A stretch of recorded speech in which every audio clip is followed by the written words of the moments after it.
ભરૂચની વસંતની ચાલીમાં પેટ્રોલ છાંટીને યુવાનને સળગાવી દેવાના પ્રયાસમાં લગ્નના પૈસા પરત મેળવવા આચરેલા કૃત્યના આરોપી બુટલેગરને જામનગરની પોલીસ દ્વારા ઝડપી પાડવામાં આવ્યો છે। ભરૂચ બી ડિવિઝન પોલીસ અને લોકલ ક્રાઇમ બ્રાન્ચે 2 દિવસ પહેલા વસંત મિલની ચાલમાં કિશન વસાવાના ઘરમાં ઘૂસી તેને જીવતો સળગાવી દેવાનો પ્રયાસ કરનાર આરોપીને ઝડપી પાડ્યો। જામનગર રહેતા બુટલેગર દિલીપ રમેશ સોલંકીના લગ્ન 1.5 મહિના પહેલા શીલા નામની યુવતી સાથે થયા હતા, જેમાં કિશનના ઘરમાં તેની ફોઈની હાજરીમાં લગ્નની મીટિંગ યોજાઈ હતી। 40 વર્ષીય બુટલેગર એવા આરોપીના લગ્ન ન થતા હોય તેની 1.65 લાખ આપી લગ્ન કર્યા હતા। જો કે લગ્ન બાદ શીલા પરત આવી જતા આરોપી દિનેશે લગ્ન માટે આપેલા પૈસા પરત નહીં મળતા તે નવસારીથી કોર્ટમાં તારીખ ભર્યા બાદ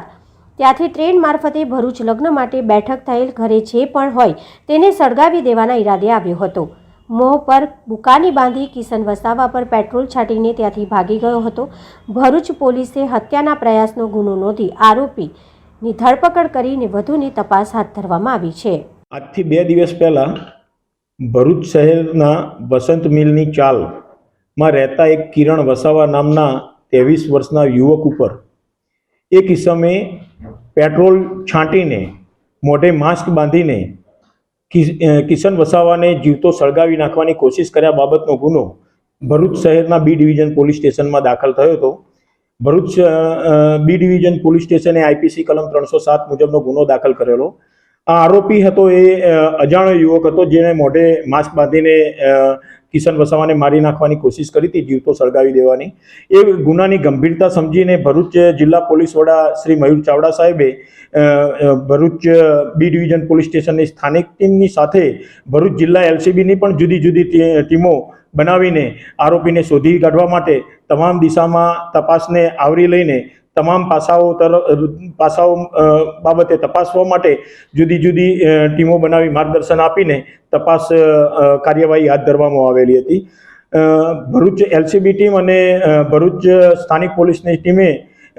હ્યુમન ઇન્ટેલિજન્સ અને ટેકનિકલ સર્વેલન્સનો ઉપયોગ કરીને બાતમી આધારે એક ઈસમ ને પકડી લીધેલો અને એ ઈસમ જે છે એની પૂછપરછ કરતા પોતે જ આ ગુનો કરેલો હોવાનું જણાવેલું। આ ઈસમ છે એનું નામ છે દિલીપ રમેશ સોલંકી કે જે જામનગરમાં રહે છે અને એને પૂછતા એણે આ પોતે ગુનો કરેલાની કબૂલાત કરતા ગુનો કરવાના હેતુ બાબતે એને પૂછપરછ કરતા એને એવી હકીકત જણાવેલી કે આજથી 1.5 મહિના પહેલા એને લગ્ન અર્થે એક યુવતીની શોધખોળ કરતો હતો તો નડિયાદની એક મહિલા મારફતે અહીંયા ભરૂચની શીલા નામની મહિલા સાથે સંપર્ક થયેલો અને એ લોકો ત્યાં સૌપ્રથમ એક યુવતી નામે કંચનને લઈને જામનગર આવેલા અને એને પસંદ આવતા આ લોકોએ જે શીલા નામની યુવતી કે જે અહીંયા ભરૂચ ખાતે રહે છે અને નડિયાદની મહિલા કે જેમણે આ યુવતી સાથે લગ્ન કરાવવાના હતા કંચન સાથે, એના માટે 1,65,000 આ આરોપી પાસેથી લીધેલા। ત્યારબાદ લગભગ 10 દિવસ સુધી આ જે કંચન છે કે જેના આરોપી સાથે લગ્ન કરાવેલા હતા એ માત્ર 10 દિવસ સુધી જામનગર રહેલી અને પછી પાછી ભરૂચ આવતી રહેલી। ત્યારબાદ અવારનવાર આરોપી દ્વારા એની પત્નીને બોલાવવા માટે ફોન કરવામાં આવતા એની પત્ની જામનગર પરત નહીં આવેલી। ત્યારબાદ જે લોકોએ આ નડિયાદની મહિલા અને આ જે ભરૂચની શીલા નામની વ્યક્તિ છે એને પણ પૂછપરછ કરીને કહેલું કે ભાઈ આ જે કંચન નામની યુવતી સાથે તમે લોકોએ મારા લગ્ન કરાવ્યા છે અને 1,65,000 રૂપિયા મારી પાસે લીધેલા છે, તે આવતી નથી, તો હવે મને તમે 1,65,000 રૂપિયા પાછા આપો। તો આ બાબતે ચર્ચા કરવા માટે આ જ્યારે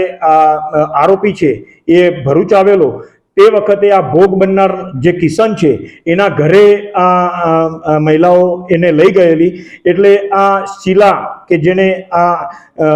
આરોપીના લગ્ન કંચન સાથે કરાવ્યા હતા એ શીલાનું મકાન અને કંચનનું મકાન આ ભોગ બનનાર કિશન જે છે